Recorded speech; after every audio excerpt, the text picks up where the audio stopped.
right, so while we were gone, our vegetables finished sweating, and I just took them out of the pan so that they didn't overcook any more than we wanted them to. We're going to go ahead and make our crab cakes. First thing we're going to add are our vegetables. So in there we have our celery, our onions, and our red peppers. We're going to add the most important part of our crab cakes, which is our crab. So we're going to go ahead and add a whole pound of crab claw meat.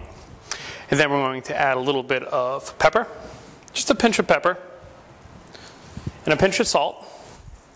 And we're going to add a good size, couple pinches actually, of Old Bay seasoning. Now Old Bay seasoning is it's a blend of seasonings. It has some garlic and salt and pepper, and celery seed is a big one. And it comes from the Chesapeake Bay. And if you've ever gone to a crab boil in the Chesapeake Bay, they'll just dump crabs all over the table, and they're coated in this Old Bay seasoning. And it's going to work out perfect with our crab cake.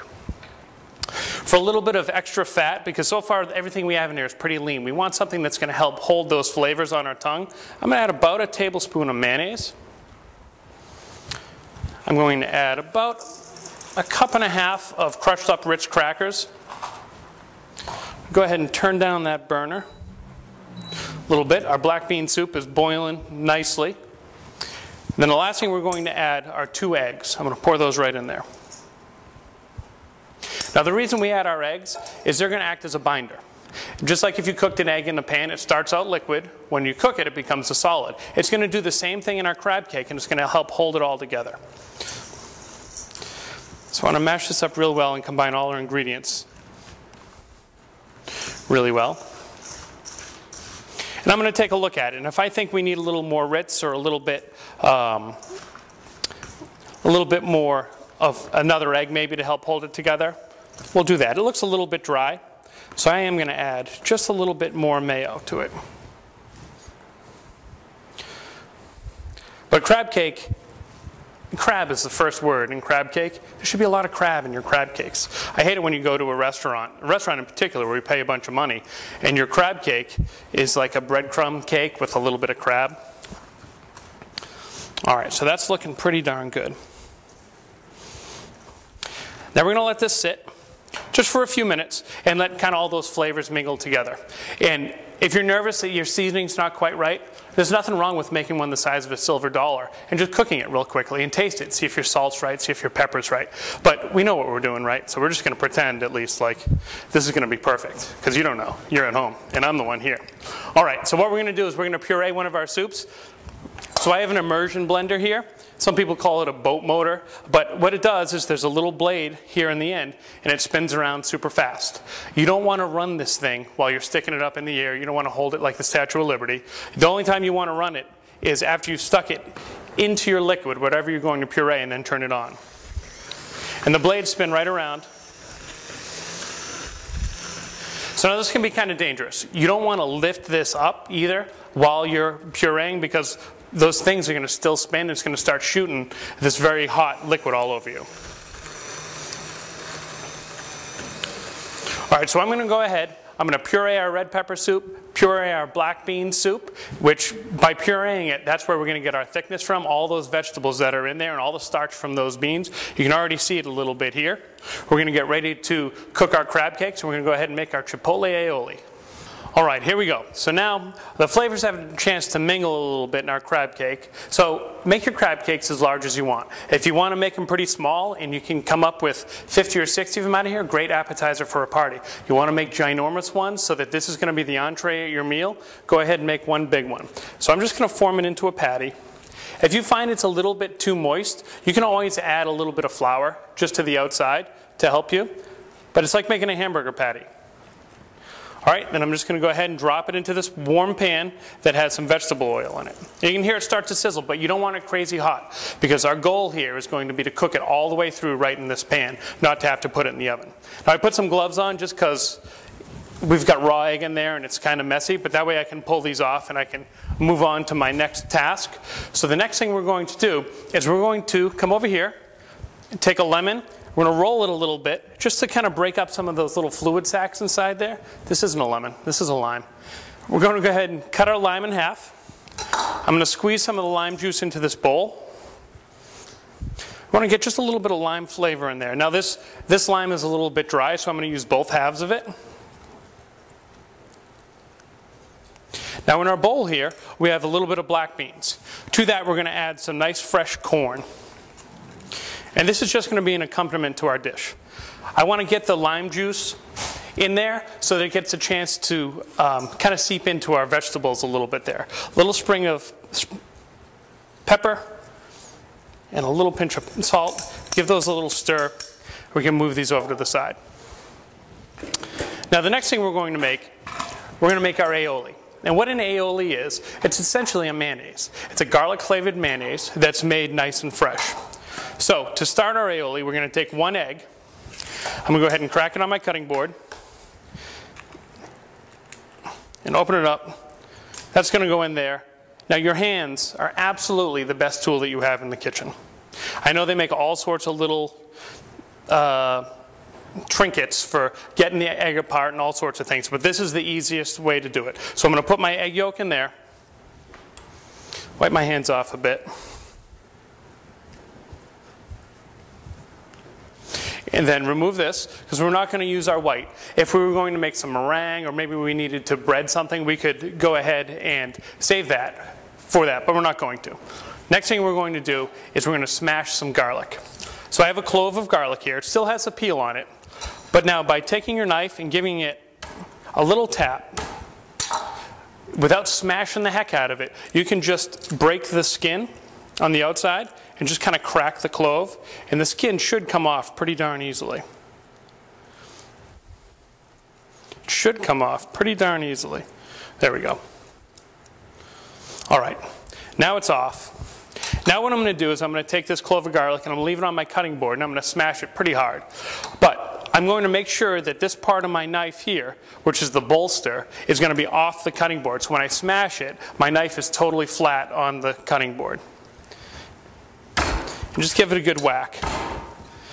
And now it's smashed up a little bit, and I'm going to do another little trick. I'm going to add some salt right on top of that. There's nothing you cook with garlic that you're not going to put salt in. So go ahead and add some salt, and I'm going to use just the edge of my knife, and I'm going to mash this garlic into the cutting board like this, and the salt is going to work as an abrasive, just like sandpaper almost. And we're going to make this into a little paste. If it holds together a little bit like that, you can go through and give it a quick little chop. But just grab a little bit at a time and mash it into a paste. And we don't actually need all that much. So I'm going to stop there. And we're going to put, this is about 1/4 teaspoon. I'm going to put that in with our egg yolk. Just going to scrape this off out of the way. And now what we're going to flavor this with is chipotle peppers. Chipotles have become very popular. Not a lot of people actually know what a chipotle is. It's, believe it or not, it's a jalapeno pepper. But it's been dried and it's been smoked. If you buy them canned, they come in a can like this, and they come in an adobo sauce, which is a sauce that's made from chili peppers, and it has some vinegar in it and some spices, but it picks up a lot of the flavor from our dried smoked jalapenos. So I'm going to add a little bit of that juice to this. About 1 teaspoon. It's pretty pungent stuff. So I didn't actually use any of the pepper. But now you can look, if you look into our bowl, there's an egg yolk, a little bit of garlic, and there's some chipotle. So I'm going to break that up.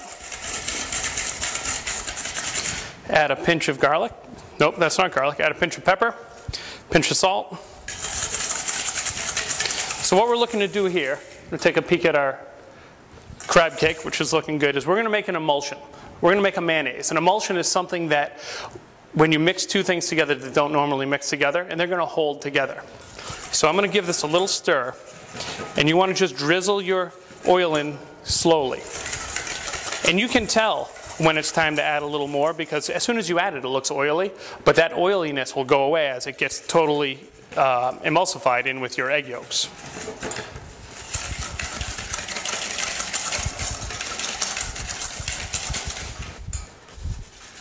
Now as you go a little farther in the process, you can add a little bit more oil as you go. It's not as important, but what can happen if you don't do this nice and slowly is your sauce can break. It doesn't break like your snowblower breaks in the middle of the winter, but it actually will break, and the fat will separate from everything else, and you'll get this greasy, gross mess on top, and you'll get all these little globules of not greasy, gross mess on the bottom. It's kind of nasty. All right, so we'll add some more. And as we do this, we'll be able to see that it's starting to get a little bit thicker. It's getting thicker and thicker. We add just a little bit more oil.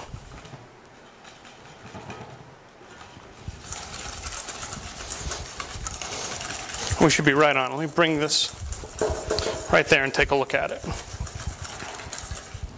So, now I'm going to go ahead. Our crab cake looks like it's about ready to flip. I'm going to go ahead and flip that over.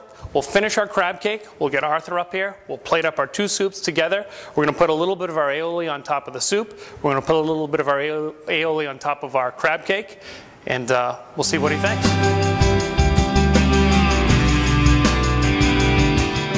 So, I've tested both of our soups. Both of them need a little bit of salt and pepper, so I adjusted them with a little bit of salt and pepper. Our crab cake is done. It's perfectly done, golden brown on the outside. So what we're going to do now is, the most difficult thing we're going to do tonight is we're going to put two soups in one bowl. It's really not that tough, actually. Hopefully I don't make it look that tough. But I'm going to take a scoop of each. I want to try to get rid of any drips. Put it right here and just pour them at the same time into the same bowl. Check that out. Doesn't that look pretty cool? All right, so I'm going to move this over here. Then we're going to start to plate up our crab cake. Hey, Arthur. Hey, Matt. How are you? Fantastic. Just finishing up here. So this is our crab cake. It's on a bed of frisee lettuce. So it's just going to give it a little bit of height. It's a little bit bitter too, which will kind of contrast the other stuff we have going on. I'm going to take some of this, which are black beans and corn. Sprinkle some of those just on top and let them kind of fall all over the place. A little bit of avocado. You like avocado? Yes. Oh, I love it. Excellent. We're just going to shingle a little bit on there, like so. How's that looking so far? Looks great. And then we made this. This is a mayonnaise, essentially, but it's a chipotle aioli. We're going to squeeze a little bit of this on here.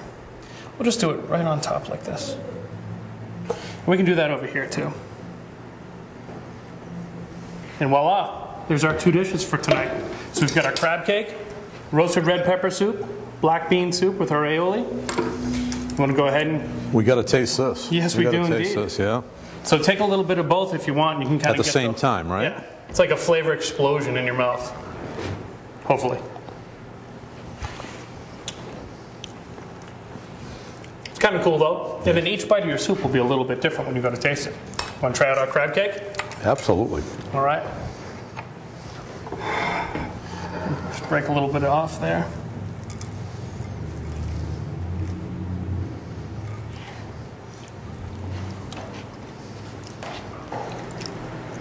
Now that's wicked good. Matt, thanks for coming. This has been a great show. Now I want to make sure all your listeners out there realize that they can come and be in the audience. We have a few people here in the audience today, and we'd like to have more. And all they have to do is go on www.hudsonappliance.com or call Hudson Appliance, and we can schedule the next show for them. And groups can come in, and we can have up to 25 people here. So I hope we have a whole full house here the next time. Somebody's going to eat all this food. That's right. It's not good for you and I to eat it by ourselves. That's right. All right. Thanks again, Arthur. Thank you.